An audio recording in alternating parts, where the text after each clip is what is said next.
billions of years of evolutionary advancement. And then we have Cassie.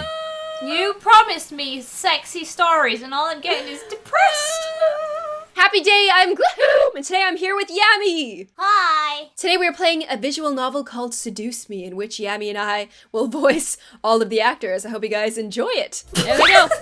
Yeah. I love that. We entered the cafeteria, a bustling room filled with the aromas of different kinds of food. As we got in line, we ordered our meals and chatted freely. Cajun fries and the spicy chicken burger for me. That's my definition of a good meal. Oh yeah, you like your spice, don't you? I'll take a tuna sandwich and some juice. Yeah, you stinky bitch. What? You're probably gonna need water or something to curb all that spicy flavor. You spicy Spicy spiced. I couldn't think of a comeback. I can't be tamed by the likes of that. If it's spicy, then it's gotta be all or nothing.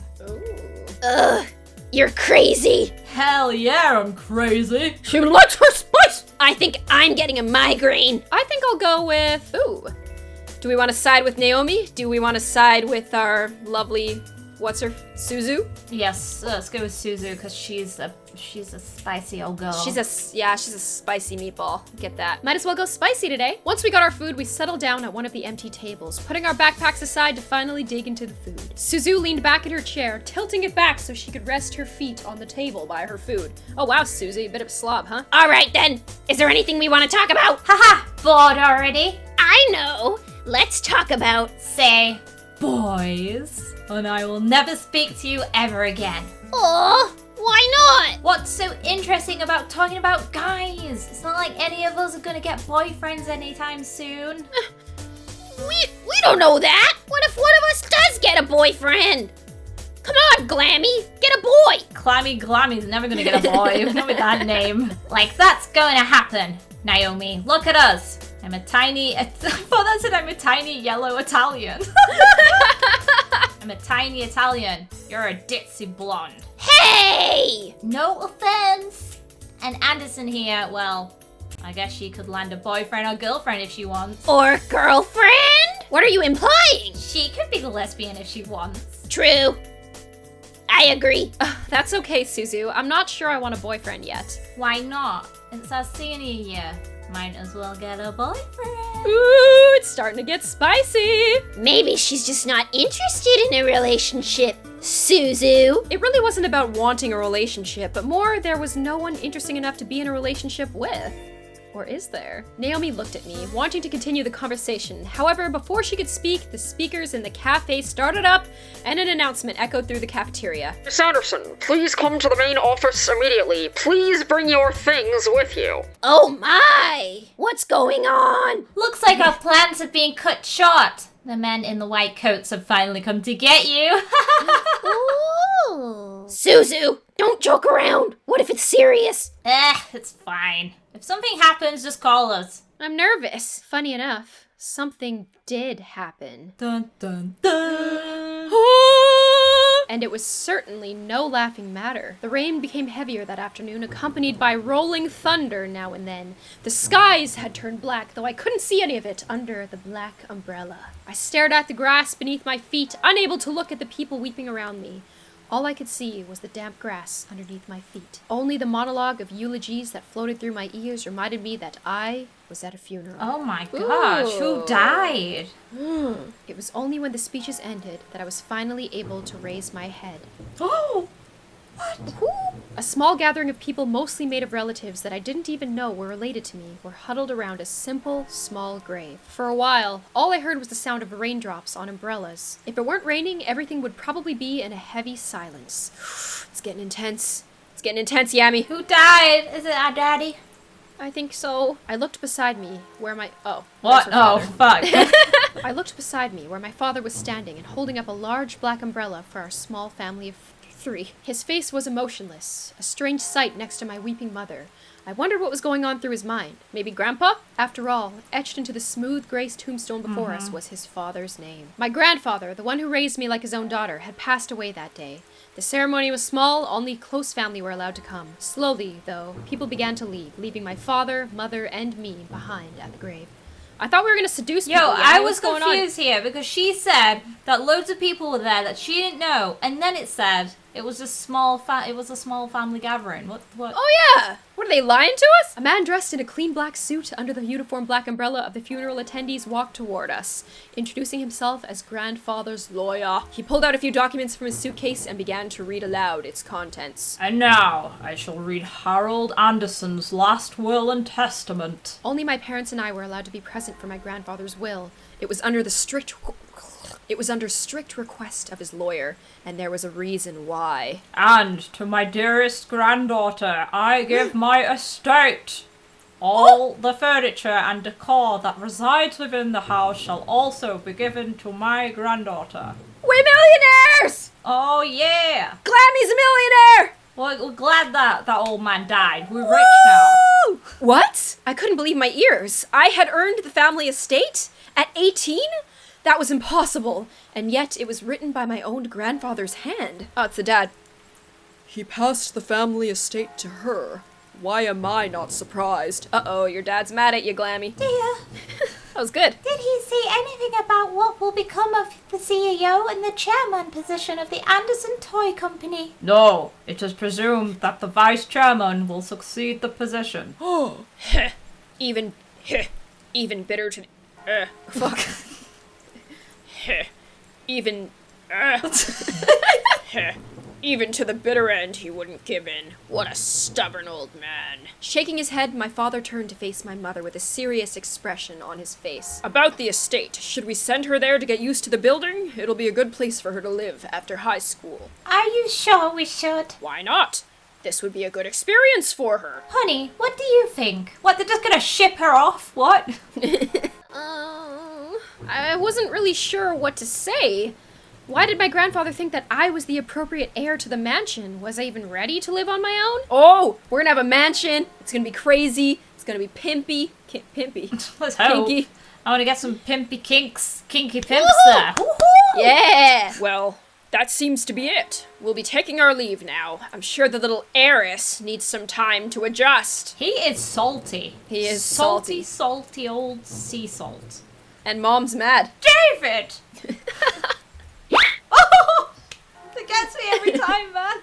Even though she raised her voice, my dad wordlessly began walking back to the car, disinterested. Don't mind him, honey. I think that your grandfather's passing really affected him. Why don't we get back home for now? Okay, Mommy. You can go ahead to the car, Mom. I think I need some time alone with Grandpa. Oh, of course. Take all the time you need with that stupid old gravestone. Aw, thanks, Mom. Give me a virtual hug. Aww. Oh, it's so nice. She gave me a quick hug and hurried after my dad. I looked around the funeral grounds, which was completely empty, save for the sullen-looking grave that was laid in front of me. It was blatantly obvious that my dad was in charge of the whole event. Who else would bury their own family the same day they passed away? His disdain for my grandfather was almost pitiful. Sorry, Grandpa. I tried to force out some words, but the only thing that came out was a choke sob. You promised me sexy stories and all I'm getting is depressed. I thought it was gonna get good. I thought the visual novel was good. It's so not sexy, it's just sad. You told me to stay strong. Right now I'm the farthest from it, like that one time a long time ago. What one time? Oh my god, the ghost! Grandpa! Oh, it's good to see you again, sweetie. I was swept into a giant bear hug and we both laughed as he swung me around like an airplane. It was one of my favorite things about seeing my grandfather, the way he greeted me. Unlike my father, my grandfather was loving and playful, even as I grew older. Sorry that Daddy couldn't be here today. He said he wasn't feeling too good again. That's not an excuse at all. Is that so? Well, that's okay. Daddy can come around next time and you're here, right? Yeah.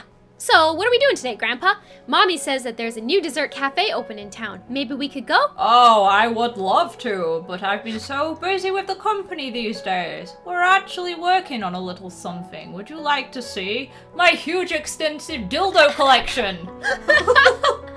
Yes! Oh, is that a toy? It is! I was designing a new line of them! Wow! This is perfect! but I feel like something's missing. You don't think that you could help me out, could you? Oh, I could definitely help you out there, Grandpa. Of course! He placed the toy in my hands with a smile, and I inspected it carefully. It was beautifully crafted, long, and delicious, and obviously a lot of work to put into it. There was one thing, though. So, what do you think? I think the heart on its chest should light up when you hug it. It'll be like it's alive. And it can be like a little nightlight before you sleep. He stroked his chin, considering my input while nodding his head.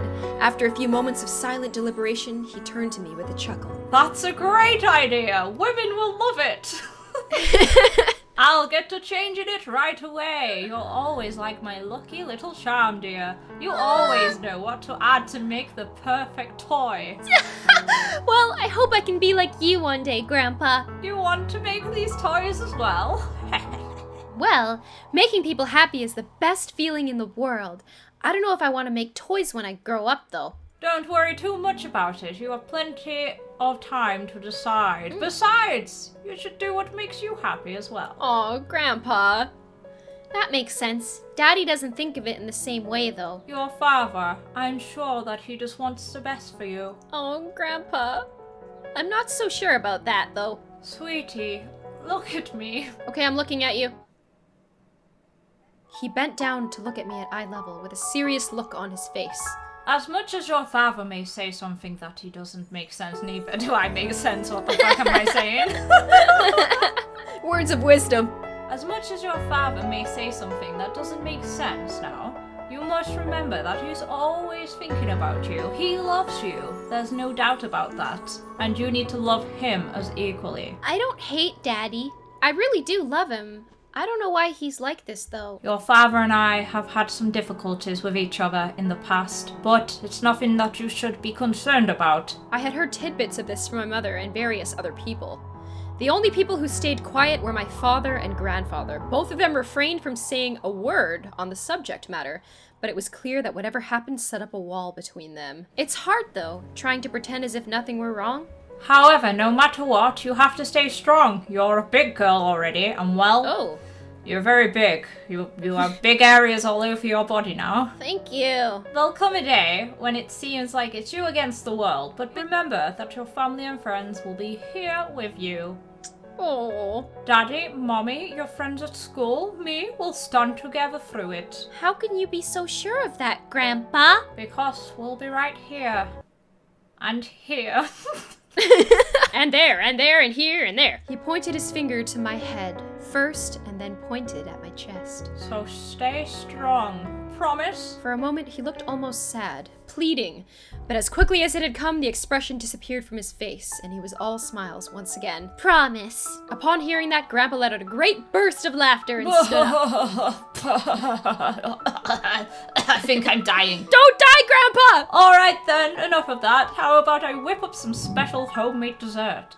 I know I can't accompany you at the new cafe, but we can sure talk and eat while I cook and do some paperwork. Yes, Grampy. Homemade dessert? I'll race you to the kitchen. Hey, slow down there. Not what I used to be. Oh, I'm so sad.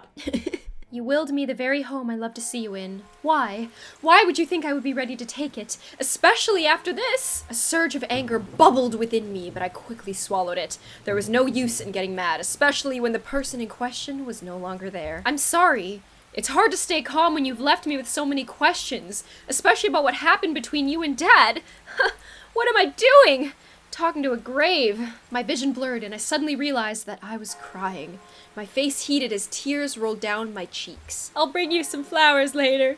I miss you, Grandpa. I'll try my best to fulfill my promise I gave to you, even if the world might be turned against me. I left the grave, wiping my tears hastily so my parents wouldn't see. When are we gonna get to the good shit? Damn it! Okay guys, so we're gonna end it here. I hope you have been enjoying the visual novel so far. It should get spicy in days to come, hopefully. If you guys enjoyed this video, please give it one of these and make sure you subscribe to give that gloomy subscribe button a bit of a pick-me-up. I'll see you guys in the next one. Bye!